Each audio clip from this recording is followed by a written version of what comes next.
This is a real scary one. A BBC commentator's family executed by a man with a crossbow. And it wasn't even like a political commentator or something like that where you kind of, you got to watch. It was a racing commentator. Shocking incident. 3 women killed by a man with a crossbow in a home in Bushey, Hertfordshire, England. The victims, identified as Carol Hunt, wife of BBC racing commentator John Hunt, and their daughters, Hannah and Louise, found dead on July 9th. Hertfordshire Police revealed at a press conference on July 10th that the victims were 61, 28, and 25 years old. The police launched a manhunt for 26-year-old Kyle Clifford immediately after the tragic incident. Clifford was apprehended the following day, bringing a brief respite to the shaken community. According to authorities, the horrific attack took place at the family's residence. Officers attended alongside colleagues from the East England Ambulance Service and on arrival found 3 women with serious injuries. Sadly, despite their best efforts, the women who are believed to be related died a short time later at the scene, according to police in a press conference. The BBC, where John Hunt is a prominent radio commentator, expressed deep sorrow. Heidi Dawson, controller of BBC Radio 5 Live, described the news as utterly devastating. She said, "Our thoughts are with John and his family in this incredibly difficult time. We'll provide him with all the support we can." John Hunt's eldest daughter, Hannah, 28, owned a beauty business called Hannah Grace Cosmetics, while 25-year-old Louise launched a dog grooming business and called Groom and Glow during the COVID-19 pandemic. Their entrepreneurial spirit and contribution to the community are fondly remembered by those who knew them.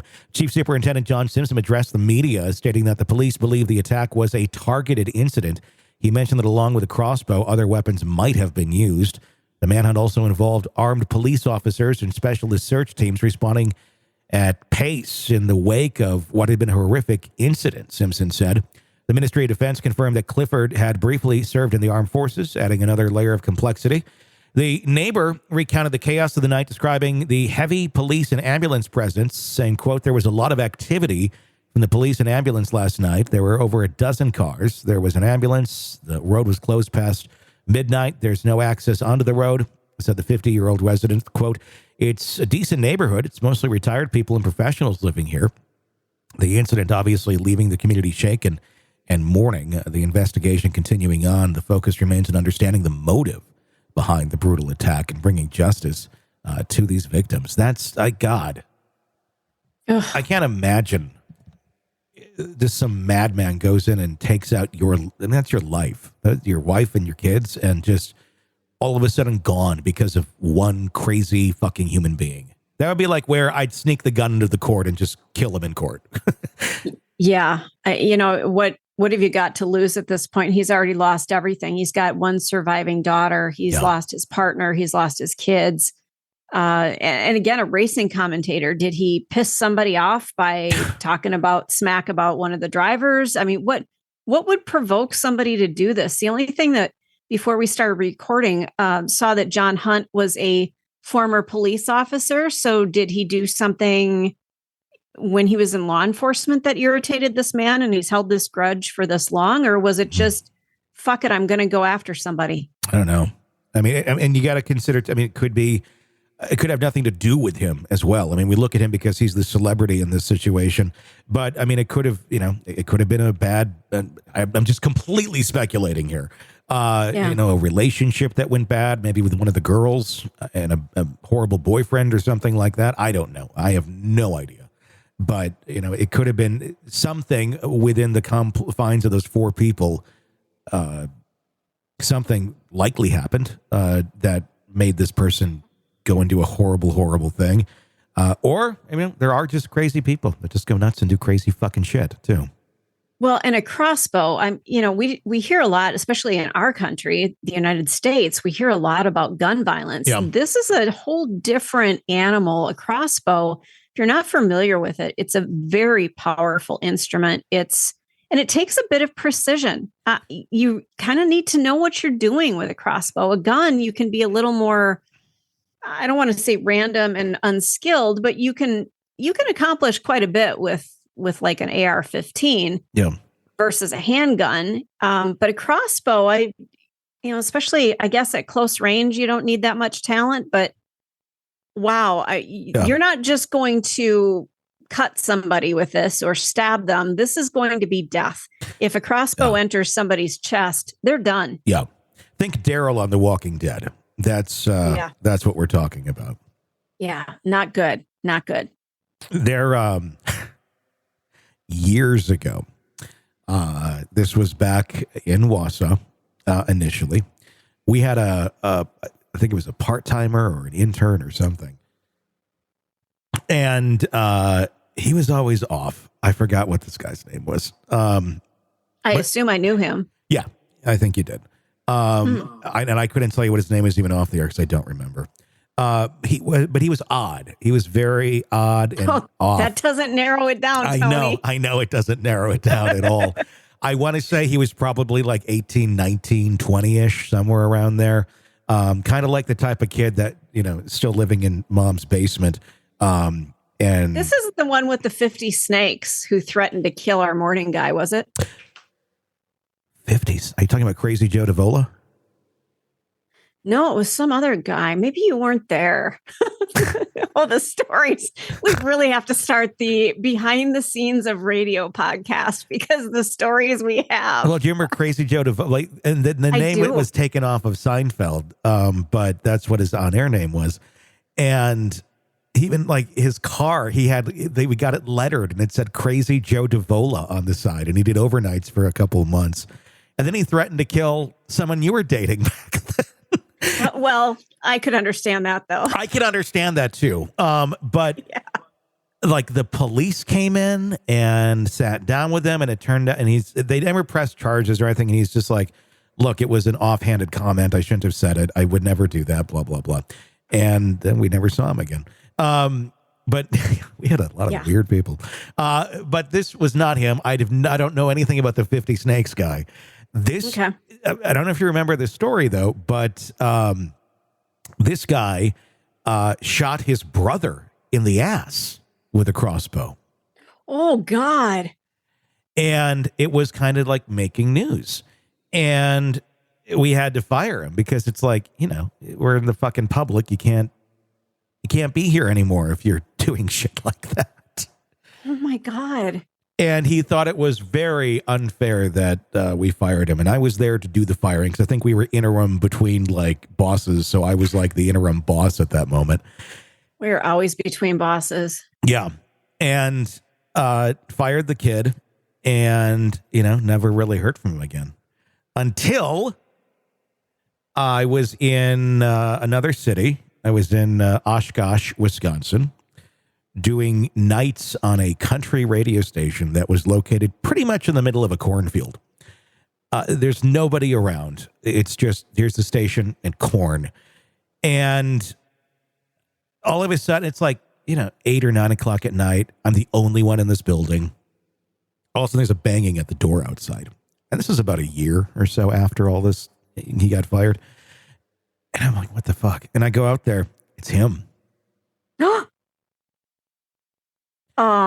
And I'm like, what the fuck? And I was, and it took me a moment because I'm like, I kind of like, I almost like kind of forgot about him. And I'm like, hey, and I crack the door and he kind of like pushes it open because he's kind of a bigger dude. And then, hey, how's it going? And I'm like, what the fuck? And I'm on the air live, and I'm like, is this going to be like a murder live on the air? like I'll just pop the mic if he starts doing stuff. And I couldn't like get him out. And all he wanted to do was just talk. He just wanted to catch up. Been a little while. Didn't threaten me or anything like that. Just like, hey, I was in the area and I heard you on the air and I just wanted to come say hi. Hope you're doing well. It's fucking weird and scary. Oh, and I was my just, God, and you're lucky. And I was just like, I'm like, don't like, just play this super cool, act like you're happy to see him and be nice and super kind. And that's all I did. And eventually he left. Fuck. Yeah. It was fucking scary. What did you find out like what he was doing there? No. Why was he there? Nope. He just, eventually the conversation ended and I had to get going too. And yeah.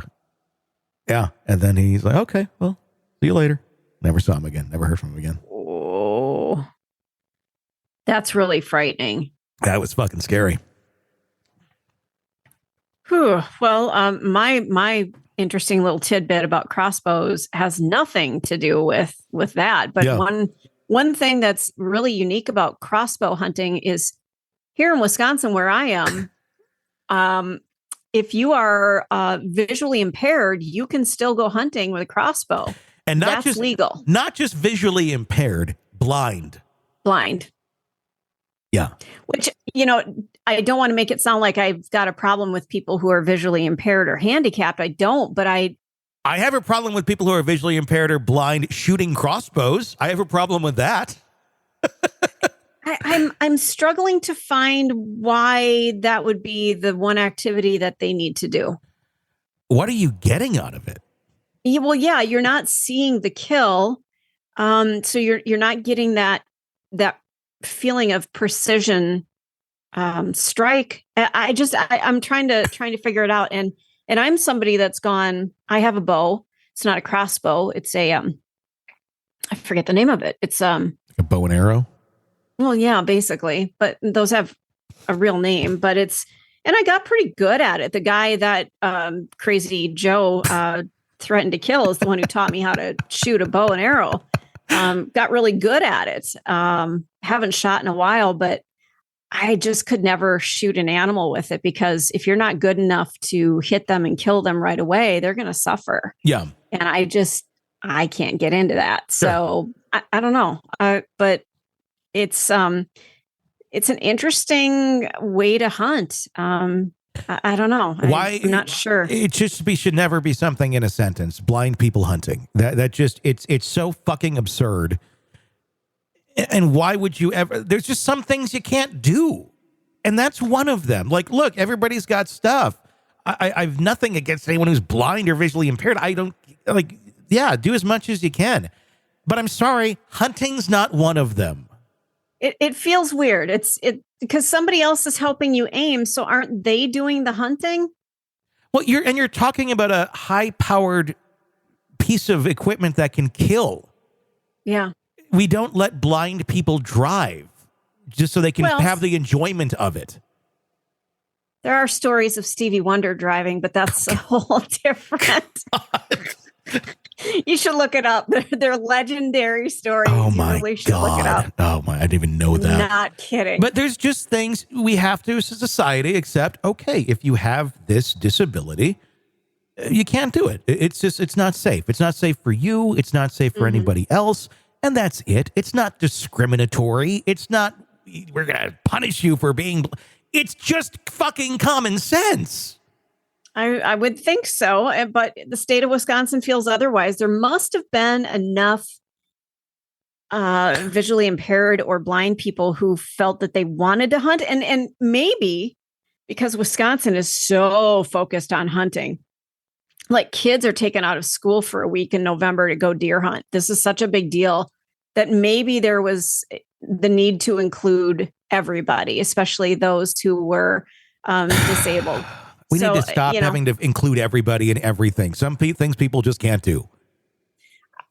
I'm not going to fight you on that. I just, to me, it's like you can't see what you're after. Somebody else is aiming it for you. That doesn't feel like you're hunting. You're not at that point. You're not hunting. That it says they have to have a special permits, and then there has to be a hunting assistant.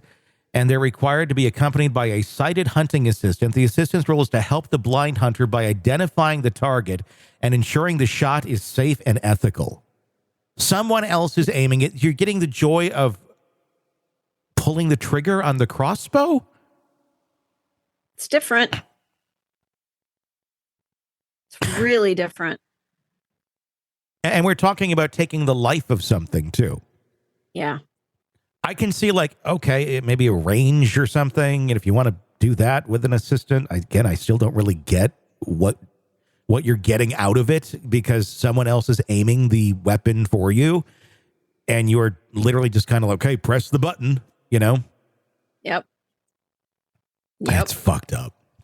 It's weird. It's very weird. There's so many I don't get it. stupid things we have in our country. just the idea of, including people that, look, you just can't do that. It can't. It's not a thing. I don't know. I don't know. I mean, it blows my mind. Yeah, I remember being on air and reading the story from the AP that came down off the wire about how the Wisconsin DNR approved this. And I remember thinking to myself, I hunt with a compound bow, but I don't hunt because I don't kill things. I just go to the, compound bow. That's what that's called. There you go. Ding. Sometimes the brain kicks in, but I remember saying that I go to an archery range and shoot it just for the thrill of being able to aim and see how close I can get to the target, because I can see the target. I know how I'm doing, whereas having somebody aim it for me, it's not the same process. It's weird. It's just weird. That's just fucked. Doesn't make any sense. But America, 1000%, only in America. Want to listen ad-free? Want advanced access to all of our interviews before anyone else? Become a True Crime Today Premium Plus subscriber on Apple Podcasts. You get every episode commercial-free. So you can binge on true crime until you can binge no more. Search True Crime Today Premium Plus on Apple Podcasts now, or go to our podcast page and sign up now. More of the Hidden Killers podcast next.